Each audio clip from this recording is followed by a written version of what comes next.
All right, we're going to factor some special cases. Our first special case is a difference of perfect squares.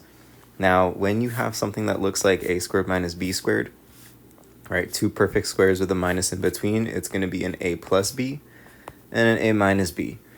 So in words, I would say that when the two terms of a binomial are perfect squares with a minus between them, I would set up two sets of parentheses, one with the plus, one with the minus, and then I would have the square root of the first term, square root of the second term in each blank spot. All right, so some examples. The first one, x squared minus 16. You can recognize that x squared is a perfect square if we did x times x, right? So the square root of x squared is just x. Square root of 16 is 4. There is a minus in between it, so this is going to be an x plus 4 and an x minus 4. All right, simple as that. That's all you need to do for those kinds of problems. All right, second one, exact same thing, right? So 9x squared, that is a perfect square, and so is 49. The square root of 9x squared is going to get you a 3x. The square root of 49 is 7. There is a minus in between, so I can write this as 1 plus and 1 minus. That's all you need to do. And now, keep in mind when you're doing these kinds of problems, make sure that you're taking out the GCF in the very beginning. So I always tell you guys the first thing that you should look out for is a GCF. That should always be the very first thing that you're looking for in any factoring problem.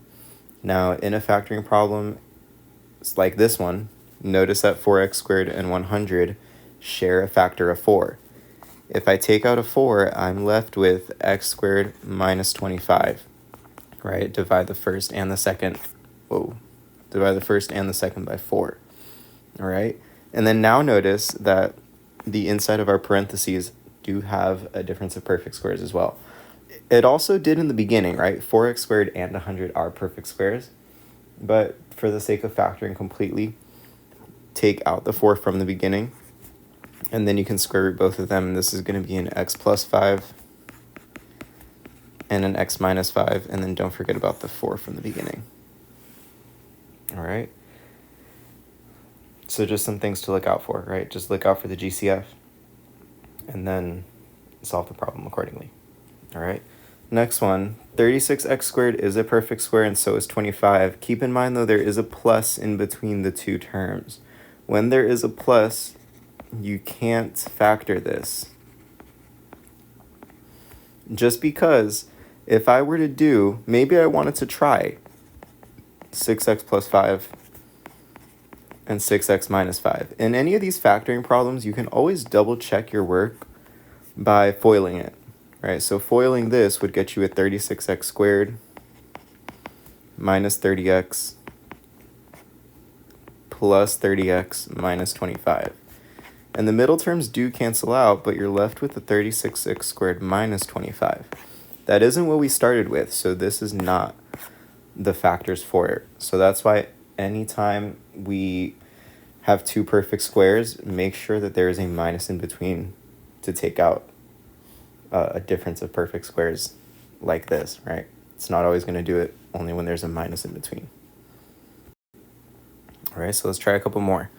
This next one's another good one, right? So the square root of x to the fourth, keep in mind, this is the same as x squared times x squared. So the square root of x to the fourth is going to be an x squared. All right, and then square root of 16 is going to get you a 4. So I get an x squared plus 4 and an x squared minus 4. All right, and then this x squared minus 4 here, this can factor even more. This is another difference of perfect squares. All right, square root the first, square root the second, there's a minus in between. This is an x plus 2 and an x minus 2. And then bring down the x squared plus 4 with it. All right, and now that is fully factored. All right, so if you can keep going, you should, right? Sometimes you're left with things that can be factored a little bit more. So you want to make sure you're factoring completely. All right, so let's look at the next one. Next one, I would do the same thing. I would try and skirt the first, skirt the last, and then that would get us a 4x plus 1 and a 4x minus 1, right? These both have perfect squares. Because there's a minus in between, our rule is that one gets a plus, one gets a minus. All right. Now the next one, I like to write these in standard form first. So we can write a negative 12x squared plus 3. And then from here we can take out a GCF. You don't have to do it in this case. You could leave it the way it is and then factor out a GCF. Or you can change it to standard form. Either way, you will get a difference of squares. All right, but if you write it like this, notice that we have that negative in front of that first term. So I like to take out the negative, and then between a 12 and a 3, I can take out a 3. So I would divide both of these by negative 3, and then we're left with a 4x squared minus 1. All right, and then 4x squared minus 1, this is a difference of perfect squares. Notice in the beginning, this didn't factor as a difference of perfect squares right away. We had to kind of do a little bit more with it in order to get it to look like a difference of perfect squares. All right, so we can square root the first, square root the second. I get a 2x and a 1. There's a minus in between, so 1 gets a plus, 1 gets a minus. And then don't forget about the negative 3 out front. All right, and let's try the same thing with the last one. Again, you don't have to do it for this one, but I like to write it in standard form. So I like to have a negative 36x squared plus 81. And then, of course, as always, check for a GCF. It looks like here a GCF can be a negative 9. So if I take out a negative 9, we're left with a 4x squared minus 9. And then on the inside of our parentheses, I can square root the first, square root the second. There's a minus in between.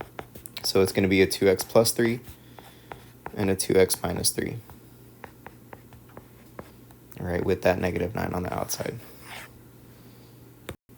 All right, our last special case in factoring for your quiz, right? We'll go over the last little bit in class later on, but for the sake of your quiz, this will be the last special case that you'll see, and it's a perfect square trinomial.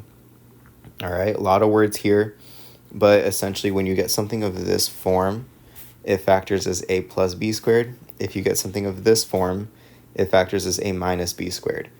And now, obviously, your trinomials aren't going to be set up to look exactly like this. That's why you need to test it, right? So we check the following when we have a trinomial. We double the product of the square roots of the first and the last, and if it matches the middle term, you can factor using either of these two cases. So if it does turn out that it is something like this, we factor it like this. All right. The words maybe not make a whole lot of sense, but let's just try it in an example. So this only works with trinomials where the first and last terms are perfect squares. So x squared and 25, I can square root the first, square root the second. That's going to get me an x and a 5.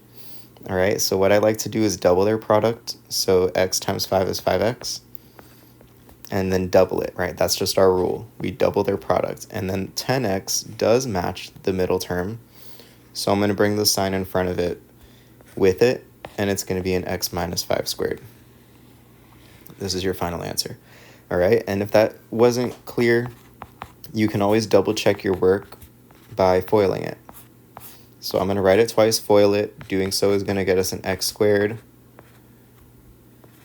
minus 5x plus 25. And then we do get x squared minus 10x plus 25. So it does work, right? So that's just the rule. Again, might be a little confusing. Let's just try it again for the next one.